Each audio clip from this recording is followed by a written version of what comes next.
Our Violet Ends, Chapter 34. Damn it, damn it, damn it! Juliet slammed the drawers of Rosalind's desk shut, striking her hands so hard against the surface of the table that her palms stung. Rosalind playing spy was one matter. People were lured into betrayal across blood feud lines all the time.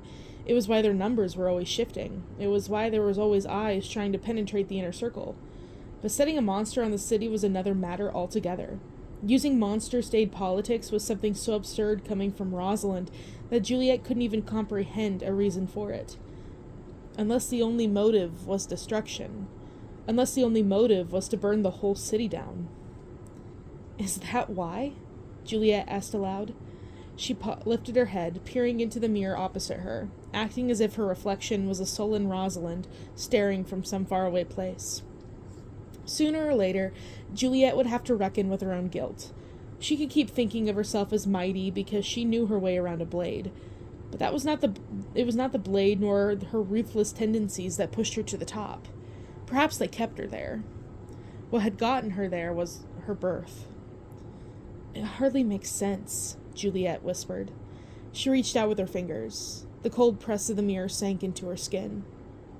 Be angry at me for how we were born.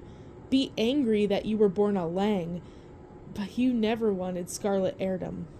You never wanted the city. You wanted to be important. You wanted adoration. So why would she be the blackmailer? How did gathering guns and money help? How did lurking in the shadows with monsters and madness bring her anything that she might desire? Lyren, Juliet called. A maid popped her head in immediately at the summons. She must have been waiting nearby, hearing the ruckus Juliet was making. May I help you, Miss Kai? Can you make a call to Kathleen? Juliet waved her arm, trying to think. The communist strongholds kept moving. The gangsters were still trying to dissolve them at the nationalist command, but otherwise it had been relatively quiet. The communists, too, were waiting to see how this would turn out. She should be at the May tea house, or maybe... Can't, Xiaojie, the maid interrupted politely before Juliet could waste more time guessing Kathleen's location. Since the takeover, the telephone control centers have not been restaffed yet. Some lines near the railway station are down too as they fix the tracks. Juliet cursed under her breath. So communication across the city was piss poor. Without workers at the control centers, there was no one to direct the connect calls. Fine, Juliet grumbled. I will send a messenger the old-fashioned way, then. Rosalind's room had been cold, but Juliet didn't realize she was shivering until she returned to the warm hallway again, hurrying down the steps and into the living room. As soon as she started to scribble a note by the tables, the front door opened and Kathleen stepped in. Kathleen! Kathleen didn't hear her. She continued walking, her eyes glazed. She looked deep in thought. Juliet set the pen down, hurrying into the first-floor hallway in pursuit. Kathleen! But no response. Juliet finally got close enough to set her hand on her cousin's shoulder. Baoje! At last, Kathleen turned around, registering Juliet's presence with a start. She put a hand to her heart, her black gloves fading into her deep blue kapow. You scared me, Kathleen said breathlessly. I called your name at least 3 times. Kathleen blinked. Did you? Well... Juliet looked around. There was no one else in the hallway, so she joked. Technically not? Kathleen quirked her brow. Juliet waved a hand, seeing that she was getting sidetracked, and she hooked her arm around her cousin's, dragging her back into the living room and up the stairs. As they walked, she talked as fast as she could, covering what Roma had told her about what conclusions she had come to, ending with how she had run home immediately and started searching through Rosalind's things, only to find nothing upon her desk.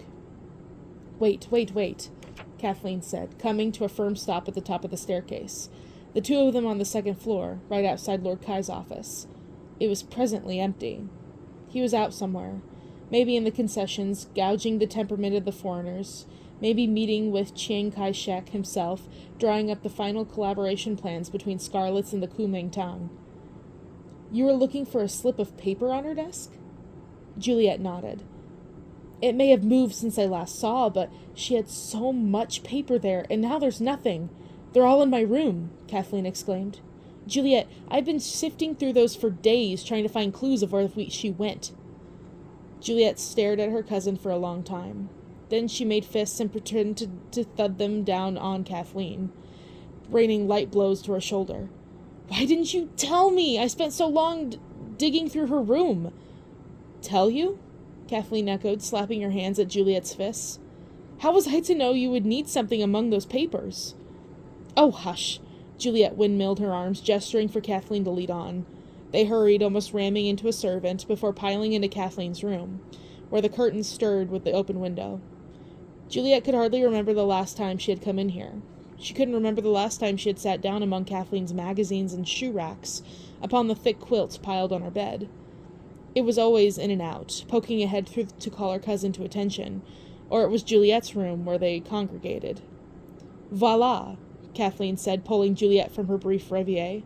With a quiet oof, Kathleen dug forth an arm's cradle of papers from her shelf and tossed it atop her bed. Ink and prints glimmered under the late afternoon sun streaking through the window, and Juliet got to work, sifting through the papers. She only wanted the list.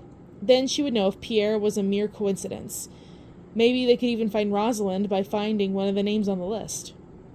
Just as Juliet's eyes snagged on the smaller piece of paper at the corner of Kathleen's bedspread, there was a loud knock at the door downstairs. The sound reverberated through the house. Curious, Kathleen walked to her doorway and peered out, listening while Juliet lunged for the paper and shook it from the pile. "It's this!"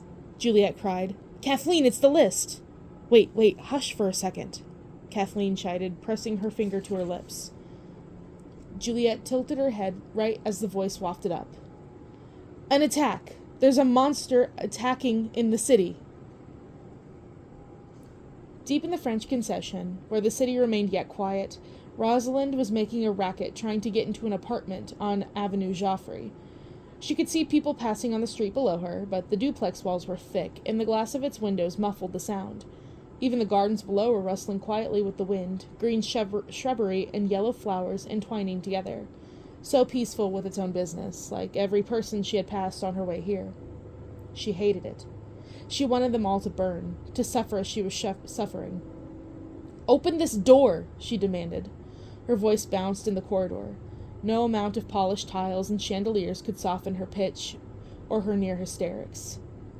"Is this how it's going to be? Has it been a lie to you?" Rosalind knew the answer. Yes, it was. Like some pitiful creature, she had ensnarled herself in a trap, let herself be sheared and skinned and slaughtered, and now the hunter was walking away with the job well done. She had been waiting in one of the other concession safe houses for the past week, sending word along that she wanted to run. He had said he would come for her. She just needed to be patient as he finished up his business. God damn it! Rosalind gave up on the door, her arms trembling with exertion. It wasn't love she had chased, or at least not in the physical sense. If all she had wanted was a warm body, she had her pick at the burlesque club, an unending list of men who would throw themselves at her for consideration. She didn't care for that. She never had. A honk came from afar, cars rumbling down the residential driveways. She merely thought she had found a companion, an equal, someone to see her, just as she was. Not a Scarlet, not a dancer, but Rosalind. It was her fault for thinking that she was enough to chance someone. Monsters and money and the city on strings, up against Rosalind, who didn't even want to go along with it in the first place. Who had only done so out of hope that he would be happy once he had the city, that they could be happy and no one could touch them. The world in one palm and her in another. But someone who wanted the world would never stop before they had it. Everything else be damned. It was hardly a competition. She was foolish to think that her friends could be kept safe, but she could be the hand guiding him away from chaos. She had never possessed any power here. She had never mattered. Days had passed in that safe house with no change. In the end, this was the harsh truth. Rosalind had left everyone she cared about for someone who was not coming. Rosalind had hurt everyone she cared about, risked their very lives, all for someone who was long gone.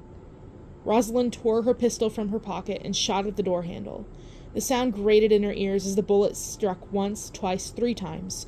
The walls seemed to shrink from her, smooth silver and gold wallpaper inching back from the violence rarely brought into places like these. The handle fell.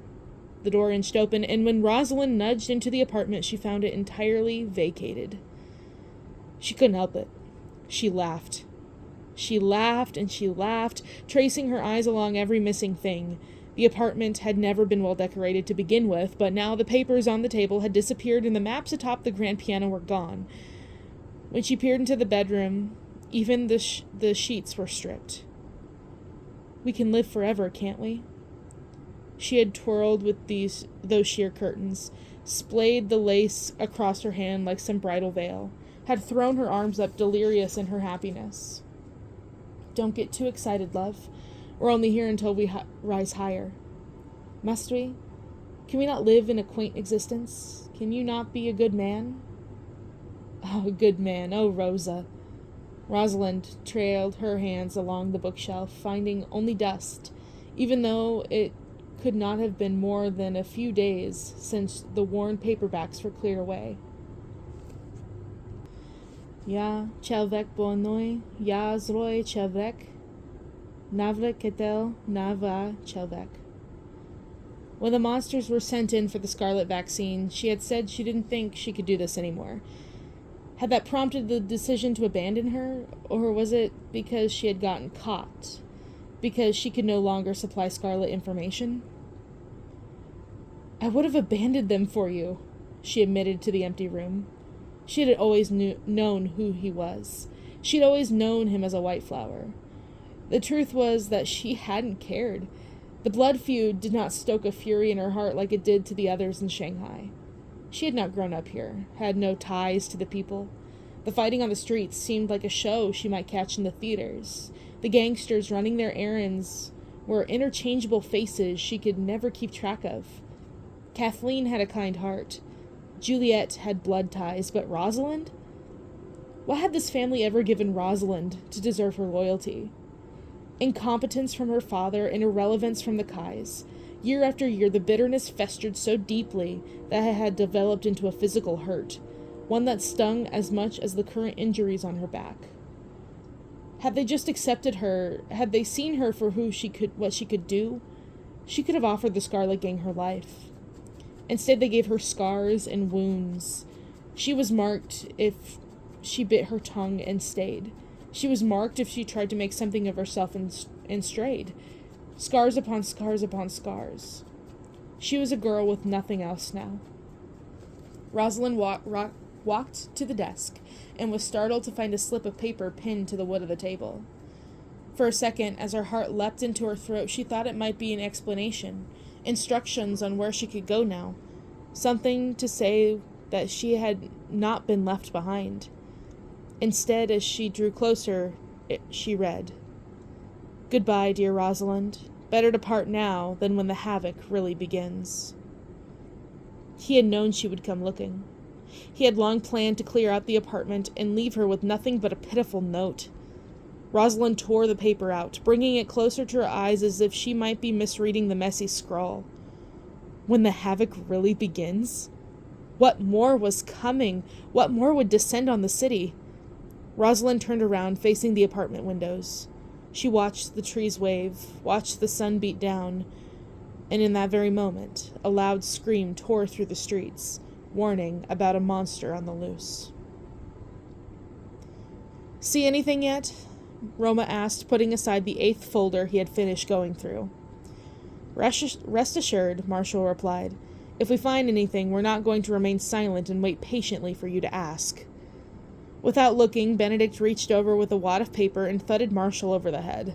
Marshall nudged out with his foot to kick Benedict, and Roma grinned. So pleased to have the 3 of them together again, he hardly cared that they were cramped in a tiny scarlet safe house where Marshall was living, paper spread out on every inch of flooring. No matter how small, he would always be fond of this apartment now. It had kept Marshall safe. It had brought Juliet back to him. "Don't be a clown," Benedict said. Though he was also flipping through a folder with one hand, he held a pencil in the other, scribbling miniature sketches on the discarded pieces of paper. Focus, or we're not going to finish going through the profiles. There was a sect within the White Flowers working with the communists. To find a lead, they would have to shift through all of the information they had on their own gang. Receipts, import logs, export logs. Gangsters who ran anything on behalf of the White Flowers had to keep an account of their ongoings. Technically, at least. In truth, it was not as if gangsters were very good at bureaucratic records. That was why they were gangsters and not politicians. When Roma carried over the boxes, he had managed most of the haul on his own, with Benedict holding only one so that Roma's vision was not obscured. I cannot help it. Marshall threw the file in his hands aside, picking up another with a sigh. I've been bottling up my wisecracks for months, and now they all must come out all at once. Benedict scoffed. He thwacked Marshall again, this time with his pencil, but Marshall grabbed his whole hand instead, grinning. Roma blinked, the paper in front of him suddenly the least interesting thing in the room. He met his cousin's eyes. Does he know? Roma mouthed. As Marshall let go and turned to fetch the last file on the pile, Benedict mimed a slash across his throat. You shut your mouth. Benedict! I mean it. Benedict mouthed furiously. Stay out of this.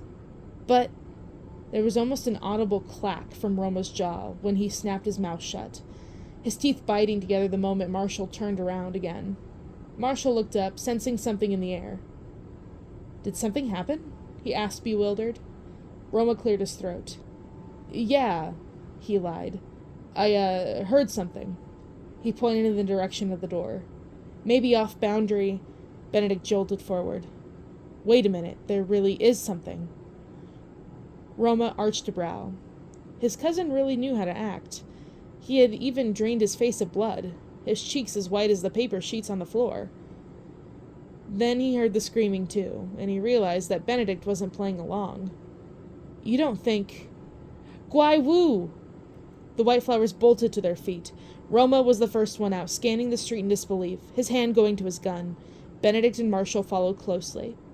Perhaps it was not a good idea to be out in the open, especially for Marshall in what would be Scarlet territory. Mere weeks ago it would have made a declaration of war, now that they were already in the midst of one, and no one had the energy to fight another. There hasn't been a monster attack in months, Roma said. Why strike now?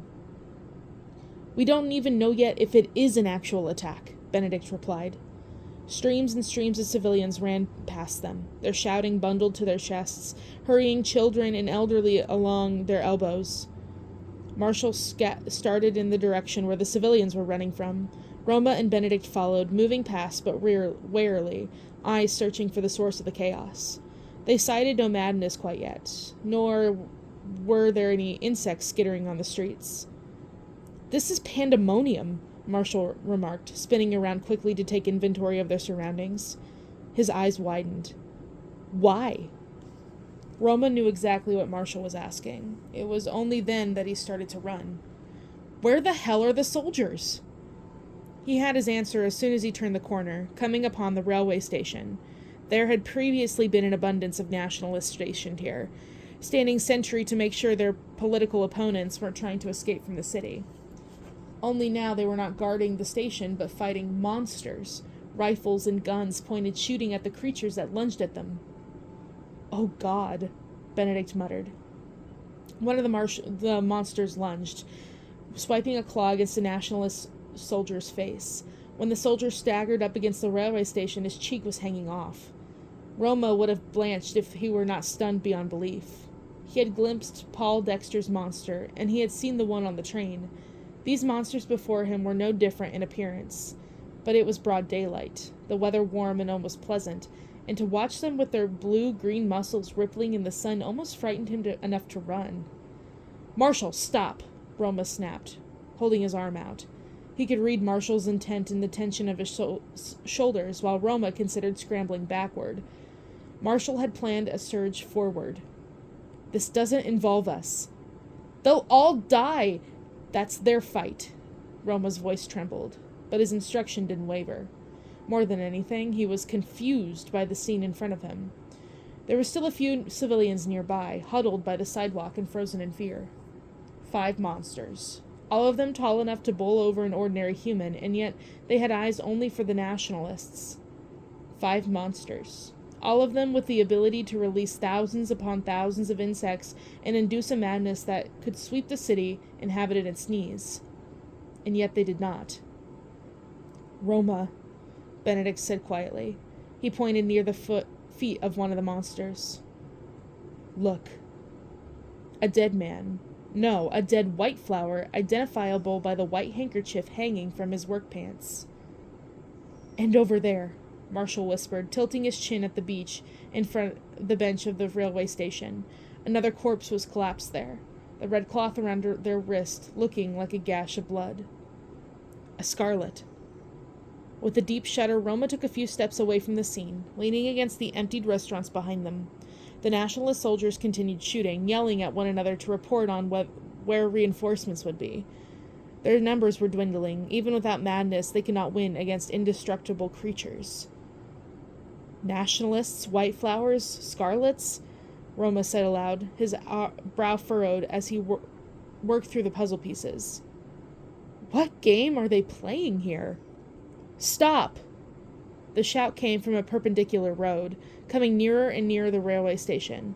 Roma poked his head out, suddenly gripping Benedict's arm in alarm. "Who is that?" he demanded. "Where is it coming from?"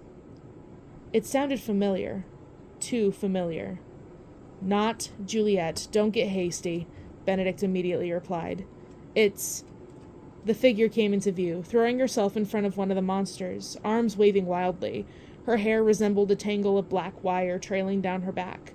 Though she was significantly more disheveled since the last time he had sighted her, it was undoubtedly Rosalind Lang. "What the hell is she doing?" Marshall exclaimed. "She'll get herself killed."